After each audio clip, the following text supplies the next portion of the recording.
Activate window कह रहा है चलो। बिस्मिल्लाहिर्रहमानिर्रहीम। दिस इज़ मोहम्मद उस्मान नीर, my dear 10th class students. कैसे हैं आप? ठीक है, I hope so you will be fine with the grace of Allah almighty. This is paragraph number 4 we will discuss rather today. तो पेंसिल और रजिस्टर पकड़िए, जहाँ पे भी हैं आप करीब करीब आ जाएं ज़रा अपने मोबाइल के, और या whatever you have laptops. तो English time starts right now. Me Usman near available for the paragraph number 4। तो आज हम इसको डिस्कस करने जा रहे हैं। मैं इसलिए कहता हूँ रजिस्टर ले लिया करें क्योंकि मेरी बातें गौर से सुना करें। मैंने एक एक लफ्ज़ को क्लियर कराना होता है, तेज़ी तेज़ी से नहीं पढ़ाना होता मैंने। सो ले लिए पेंसिल रजिस्टर? अच्छा जी, ले लिए। तो ये लें, अब हम स्टार्ट कर।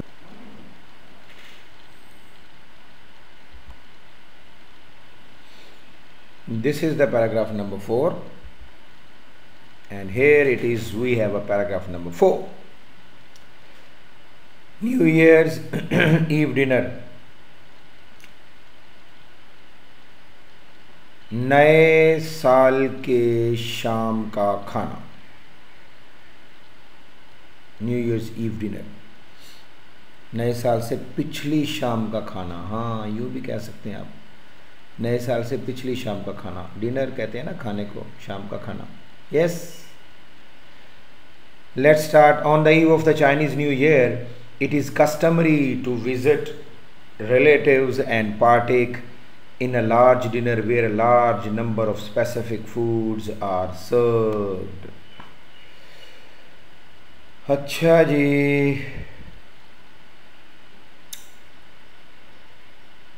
रिलेटिव कस्टमरी, चलें पहले कस्टमरी कर लें, लाजमी, रिवाजी, रस्मी, रस्मी कह सकते हैं, adjective. It is customary, it is compulsory. Compulsory चलो नहीं तो आप इसको उर्दू में समझ लें रिवाजी। ये रिवाज है, ये रस्मी है, रस्मी। सेरिमोनियल, यस ये कह सकते हैं आप, सेरिमोनियल। टू विज़िट, यहाँ पे देख लें, टू विज़िट को अगर अंडरलाइन करें तो ये बन जाएगा infinitive, to and the first form. Relatives का मतलब रिश्तेदार होते हैं बेटा, जिसको आप कह सकते हैं रिलेशन कनेक्शन, रिलेशन कनेक्शन। किथ एंड किन्स ईडियम इसके लिए, किथ एंड किन्स। और एक और नया वर्ड बताऊं आपको, kinsman, kinsman. Kith and kins, relatives, relation connection, ये सारे वर्ड इसके लिए आप सिनोनिम्स को इस्तेमाल कर सकते हैं। पार्टेक का मतलब होता है हिस्सा लेना, इसको आप कह दें, ये वर्ब हो गया, और हिस्सा लेना। और पार्टिसिपेट, पार्टिसिपेट कह दें, शेयर कह दें, टेक पार्ट कह दें। देखें 4 वर्ड दे दिए मैंने आपको। In a large dinner, large dinner adjective और नाउन का कम्बिनेशन है, बहुत बड़ा खाना। Number of specific food, specific का मतलब होता है ख़ास, पर्टिकुलर, पर्टिकुलर। और पिकुलियर कह सकते हैं, स्पेशल कह सकते हैं आप। इसमें आप कह सकते हैं पर्टिकुलर, पिकुलियर, स्पेशल, स्पेसिफिक को। सर्व, सर्व का मतलब पेश करना। अब डिश में आप खाते हैं, आप समझे होंगे कि डिश, डिश कह दिया सर ने। सर्व का सिनोनिम डिश कह दें आप, डिश। अब ये खाने वाली डिश आप कहेंगे सर जी ये क्या लफ्ज़ बोल रहे हैं आप, दिस इज़ अ वर्ब और इसका मतलब सर्व करना होता है, डिश। डिश अप कह दें, डिश कह दें। और सर्व को सर्व अप भी कह सकते हैं। सो सर्व का आप अगर सिनोनिम बोलना चाहें तो आप सर्व अप कह दें, आप डिश कह दें, आप डिश अप कह दें। Okay, now the meanings are cleared, come to its translation. चीनी 9:30 से पिछली शाम को रिश्तेदारों से मिलने के लिए जाना, रिश्तेदारों से मिलने के लिए जाने और बड़े खाने में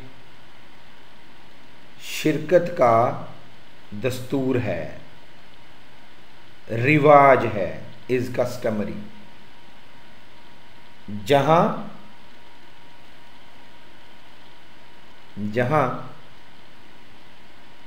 a number of specific foods are served, specific food, जहाँ मखसूस किस्म के खानों की, स्पेसिफिक फूड्स, एक बड़ी तादाद से तवाज़ो की जाती है, सर्व्ड, खिलाए जाते हैं। फिर से सुन लें, जहाँ मखसूस किस्म के खानों की, स्पेसिफिक फूड, मखसूस किस्म के खानों की बड़ी तादाद से तवाज़ो की जाती है या खिलाए जाते हैं। Is it clear right now? अच्छा जी, it is typical for a Chinese family to make 8 to 9 dishes for the New Year's Eve dinner, because in Chinese language the word 8 means prosperity। और ये पैराग्राफ जो है ना आपका, इसका paper weightage भी बहुत ज़्यादा है, 80% इसका पेपर वेटेज है। जब भी एग्जामिनर इस कहानी को टच करेगा तो इस पैराग्राफ को ज़रूर देखेगा। And the word 9 means long lasting.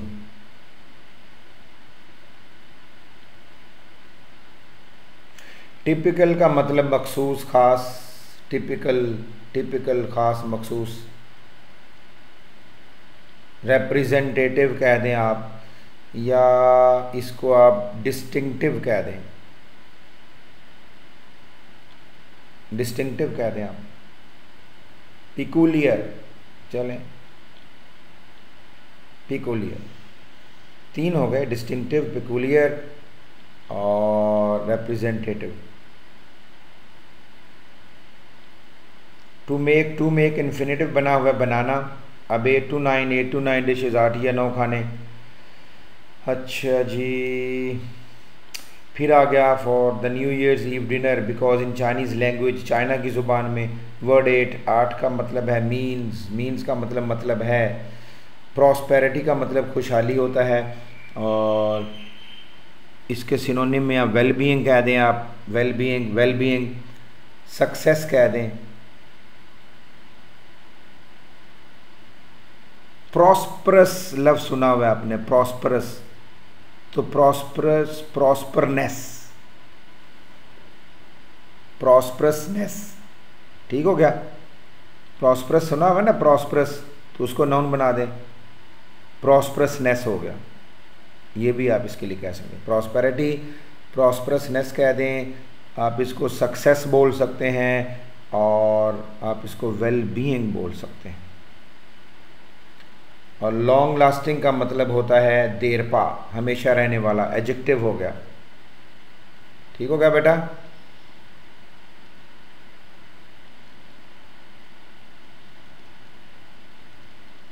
चलें, it is typical for the Chinese family to make 8 to 9 dishes. ये चीनी घराने की ख़ास बात है, टिपिकल मैंने बताया, मखसूस बात है, ख़ास बात है, कि वो 9:30 से पिछली शाम के खाने में, यानी 9:30 से पिछली शाम के खाने में 8 या 9, 8 to 9 डिशेस, 8 या 9 खाने बनाते हैं, कि वो 9:30 से पिछली शाम के खाने में 8 या 9 डिशेस बनाते हैं। बिकॉज इन चाइनीज़ लैंग्वेज, क्योंकि चाइनी ज़ुबान में द वर्ड 8 मीन्स प्रॉस्पेरिटी, लफ्ज़ 8 का मतलब है खुशहाली। मैंने बताया था ना, प्रॉस्पेरिटी, वेलबीइंग, प्रॉस्परसनेस, सक्सेस। लफ्ज़ 8 का मतलब है खुशहाली, and the word 9 means long lasting, और लफ्ज़ 9 का मतलब देर पा है, देर से रहने वाला। इसलिए वो लोग 8 से 9 खाने बनाते हैं। Okay, here we have a question in block, why does the dinner consist of 8 to 9 dishes. अब ये तो अगर आपने पैरा सुना है तो आपको खुद आंसर आना चाहिए। लो जी, क्या लिखा हुआ है? लिखा ये खाना 8 या 9 डिशेस पर क्यों मुश्तमिल होता है? क्यों मुश्तमिल होता है जी? आखिरी 2 लाइनें पढ़ें, क्यों मुश्तमिल होता है? क्योंकि चाइना वाले ये समझते हैं the word 8 means prosperity and the word 9 mean long lasting. क्योंकि चीनी लोग ये समझते हैं कि जो लफ्ज़ 8 है ना, इसका मतलब खुशहाली है, और लफ्ज़ 9 है इसका मतलब देरपा है, हमेशा रहने वाला। So this is why they prepare 8 to 9 dishes. लिहाजा उनके लिए 8 या 9 लफ्ज़ 8 and 9 नंबर से लकी नंबर, तो वो इसको नहीं छोड़ते, वो इसको नहीं छोड़ते। ओके, तो आप कह सकते हैं कि in Chinese language the word 8 means prosperity and the word 9 means long lasting. This is why this dinner consists of 8 to 9 dishes. यही वजह है कि ये खाना 8 से 9 डिशेस पर मुश्तमिल होता है। That's it from paragraph number 4। I hope सो कि आपने इसको लिखा भी होगा, नहीं लिखा तो अब लिख लीजिएगा, सिनोनिम भी याद कीजिएगा, और इंशाल्लाह ताला यही आपकी असेसमेंट में सपोर्ट करेगी। लेक्चर को 1 दफ़ा 2 दफ़ा 3 दफ़ा सुना करें। Okay, thank you very much, God bless you.